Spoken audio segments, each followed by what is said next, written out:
Today we're looking at an interesting knife from Bastion gear, and this one I believe is called the NIB 3X. Alright, as you can see from the spare blades here on the table, this has an interchangeable blade system in it, which is, you know, not completely new. There's tons of knives out there that have interchangeable blades or disposable blades. This is just a new model. And I got a lot of use on this. I really wanted to test this, you know, kind of hard, because I was worried about those blades getting loose, falling out, you know, what have you. So this went through a lot of testing. Now, the blade I like the most, obviously, is the clip point. It's still in here. You can see all the tape residue from testing and stuff. How these blades come in and out is just a button in the thumb studs. Those do double as thumb studs, which I'll show you in a second here. But you just push that in, and the blades pull out. Very simple, easy system. Kind of rock them in, push the button down, you know, to push it past. There's a little pin in there. You can see how that works. So you push that in, and it wraps around the base there, and then keeps it in place when you let go. All right, now it doesn't look like it's all that secure, but it is. All right, I'm telling you, you could really tug on this thing and use it hard, and it's not going anywhere. It's not wiggling, it's not moving around, it's not falling out. It is a liner lock. It does lock up very nicely. There's no blade play or anything, any direction. All right, you can see the centering on here. Not bad. If you're really scrutinous, you could say it's possibly to the left, maybe. It looks pretty squared away on camera here, but hold on, let me see. Let me see in person. No, it looks pretty centered to me. Sometimes it's hard because obviously if I don't have an exact angle, if I turn a little bit, it can look like it's off, but anyway, good lockup, nice and centered, nice and strong, and those blades do not fall out. That was my biggest concern with this. That's why I used it so hard when I got the things. Because I looked at it, I go, yeah, this is really cool. And when I looked at the design, I'm like, there is not much holding it in. There's no way that's gonna stay in with hard use. I was expecting it to fall out and tell you, hey, this thing's gonna fall out, but it never did. Never had any issue whatsoever. So this comes with 3 different blades. All right, the clip point, which again I like the most, also comes with a drop point style with some jimping on the back there, and this extremely unique blade, which I barely used, obviously very limiting, but this is their hawkbill blade. Now it's not a full hawkbill, you can see it's just the tip. All right, and we have a long run of a very fine serrated edge. I didn't find that these serrations were like, I don't know, extra awesome or anything. They did work like a serrated blade, but I don't think they're as effective as like a larger scallop pattern, or, you know, most serrated edges will have like a large scallop, 2 little ones, a large one, 2 little ones, whatever. Because these are such, you know, small ones, they don't bite very deeply. You get more of a saw type action with that than you do, you know, a regular serrated edge. It does work. It does cut a little bit more aggressively, you know, than the plain edge, but most people will argue, you know, you can do anything, you know, with a really sharp, you know, straight edge. You don't really need a serrated edge, but, you know, that's of course just an opinion. I do like an aggressive serrated edge, but I like longer runs of it. It's nice this is a longer run, but it's not super aggressive because the teeth are so fine. You know what I mean? Like I said, you get more of that sawing action. But as far as the ergonomics on this, it's really nice. My only complaint with ergos is right here. Just by design, I mean, it looks nice, whatever. It's rounded this way.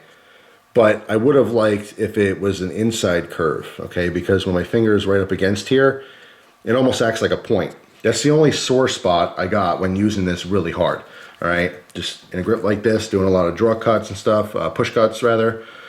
It's just, I felt it rubbing right in that area here. Like I said, I prefer a much more fluent curve. So that's really my only critique as far as ergos. There is a thumb ramp and jimping on the back, which is on the liners here, and it's pretty purposeful. It kind of grabs your thumb there, which is nice. You get a good secure grip on this. And like I said, I was really using this thing hard, so you know, it's pretty comfortable. Unique design as far as the handles here. I don't know if that facilitates extra grip or anything. Don't notice it at all. It's just more for looks. But interesting knife for sure. 3.5 inches on the blade. It is 4.75 inches closed and 8.25 inches in the open position. The big thing though for me is the blade steel. They chose to use 5 CR15 MOV for these blades. Now, it's a lot of a softer steel, and I would much prefer a better steel for this. However, because they're interchangeable blades, and because I would assume, they don't offer it right now, but I would assume in the future that they would offer replacement blade packs, whether it's another 3-pack, or if they sold individual ones in, like, let's say 5 or 10 packs. So it'd be nice for the user, if you bought this knife, you can go back and you can say, all right, well, I want to buy 5, or I want to buy 10 of just the clip points, or I want to buy, you know, just the drop points, or whatever your preference is. You can get more of specific blades, or again, like, at the very least, they should, you know, offer a multi-pack of all 3 blades again for a certain price. So in that respect, I understand why they went with the cheaper steel, but the price tag on this knife is 130 bucks. And I think for 130 bucks, it's a pretty cool knife, and it's obviously 3 knives in one, you know, essentially.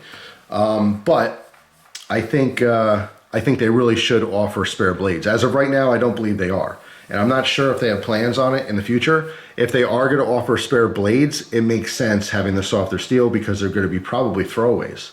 If you're going to buy a pack, and again, it's all going to depend on the price of the blades.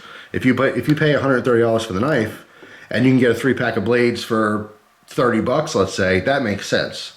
You know what I mean? But if you're only going to get these 3 blades and they don't offer spares, then it's like, okay, well, I would have liked to see, you know, a higher end steel in that respect. I would have liked to see, you know, maybe a D2 or something, or 154 cm, something along those lines to justify that price. You know what I mean? So we'll see where the future goes with this.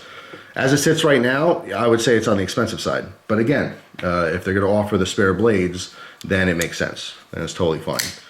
But yeah, it's just very cool, very, very different, you know.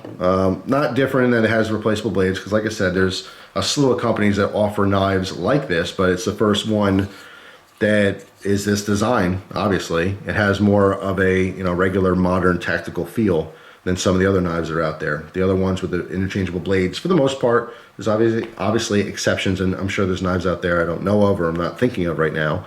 But generally speaking, they're more traditional, you know, lockback style knives. This being a, you know, simple, you know, flipper liner lock. Like I said, kind of, you know, new age or tactical looking and feeling, at least with that clip point in there. Just different and unique. So the fit on all the blades are exactly the same. So I'll show you what they look like with the other ones in here. Same deal, kind of funky looking, almost looks like it's backwards. You know what I mean? Like we have an old school, you know, little clip point there. But no, just super unique. Can't think of a specific use I'd have for this fine serration. I just used it with some cardboard, tried it with some plastic as well, some milk jugs cut through there. And it, you know, it didn't bind up, which is nice, but just wasn't as aggressive as I thought it might be. And then of course, if you're into the drop point, show you what that looks like real quick. And again, these things aren't moving. Once these are in there, it's a little deceiving. You'd think that it would be loose or it just wouldn't be, you know, secure enough, but it is. Now here's a quick note on the blades, very, very important. Obviously you can see it's a flipper design, but the button that you use to get the blades in and out, you can see it goes all the way through and it looks like ambidextrous thumb studs, right? So you'd be tempted to use this like a thumb stud. Now I've done this, I've used the clip point the most, right? So flicking this out, I've tried to actually get this blade to shoot out and I can't. It's actually very secure. Even if you push this button down, by the time, you know, your finger releases off of it, it releases that pressure before the inertia, you know, grabs the blade and shoots it out. However, I could do this a million times with a clip point blade, even purposely pushing this button in, right, holding the button in, and it never ever budges. But for some reason, with the drop point blade, it shoots out. So word of warning.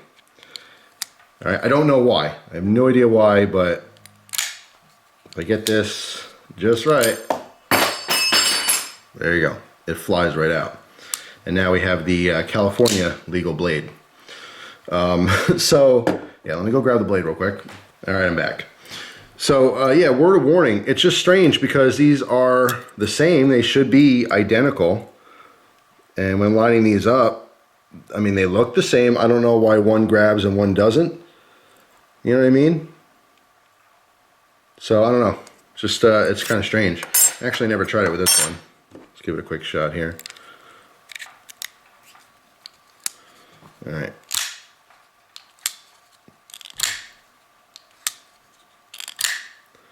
Well, seems to be holding. Yeah, no, this one seems fine, like the clip point. I don't know what it is. I don't know if it's a, you know, kind of a random thing. So anyway, word of warning, I don't know why. I have no idea why that's happening, but I literally tried this over 100 times with the clip point, which is my favorite blade style anyway, and never had an issue with it at all. But, you know, seeing that, obviously, if you got one of these knives, it's something you want to check right away. If you did want to use the thumb stud, at least like in a flicking fashion. It's obviously not designed for that. That's why they put a flipper on it. But I like the idea that I can use a thumb stud. It doesn't have to be fast. It could be slow. You know what I mean? But because they're kind of there like thumb studs, you can see it doesn't, it goes all the way through. It's not a blade stop or anything. It's obviously just the mechanism to remove the blade. So I'm sure by design you're not supposed to use it like a thumb stud, so it shouldn't really be, you know, a negative, you know, comment on the knife or critique on the knife because it's designed to be a flipper. But just something to note there. If you're a thumb stud guy and you get this knife and you want to flick it out, make sure whatever blade you have in there won't shoot across the room. Unless you're looking for a ballistic, you know, knife that's going to shoot shoot a blade on purpose. Suppose you can get some James Bond stuff going on here, you know, the bad guy's in front of you. And he whips out his knife, right? And you whip out yours. Oh, well, you'd have to stand there for a while so you can get it just right, but I'm sure you could shoot it at him. Let's see. There we go. Now we got the bad guy.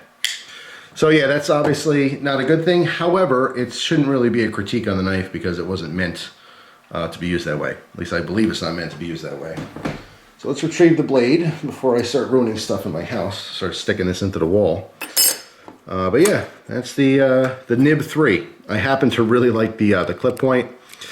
Like I said, I really would like to see Bastion come out with replacement blades. Specifically, you know, maybe, like I said, even if it's a 3-pack or even if it's single blades, even if it was, you know, $5 or $7 for a blade, or even if it was $10 a blade, and just sold individual blades, or like I said, 3 packs of each one individually, or a sample pack, or all 3 of those options, that'd be awesome. The more options, the better. So people can really, you know, narrow down what they want in this particular style of knife. So although I appreciate the different styles, you know, I would normally have not gotten this one. You know, it's nice to switch off from a clip point to a drop point style like that. That's cool and everything. But I would much have preferred this knife with this blade and, like, you know, 5 spare of this blade. Especially in the 5CR15, I want more of these blades. So as they dull out, I can quickly swap them before I have to sharpen them. You know, you can go through 5 different blades, and then when they all get dull, you can go back and just do 1 sharpening session on all of them. Then you're good to go again for a while. So anyway, it does have a pocket clip on here and a lanyard hole. If you didn't already notice that, pocket clip does carry very nicely, besides using it around the house, because I did EDC this for a little bit. But in testing, like I said, I really wanted to make sure those blades are going to be secure. So I went to town at home just breaking down boxes and stuff. I get a lot of packages in the mail, so I have a lot of cardboard that I'm always cutting through, and I have to break it down to make my, you know, consolidate all the garbage. Instead of throwing out the big boxes, you know, I cut them up. That's how I do a lot of testing for knives. So this one got a lot of use on that, a lot of home use, as opposed to, like, you know, EDC stuff. But yeah, it's interesting, it's nice. I can't stress it anymore. I'd love to see more replacement blades available. All right, and I'm curious to see if they are available, what the price point will be on spare blades. But there you go. There's my opinions. Of course, you guys will post your comments and thoughts down below, which is greatly appreciated. But that's the NIB 3X from Bastion. Let me know what you guys think of it. Thanks for watching. Hope you guys have a wonderful day, and I will see you soon. Take care.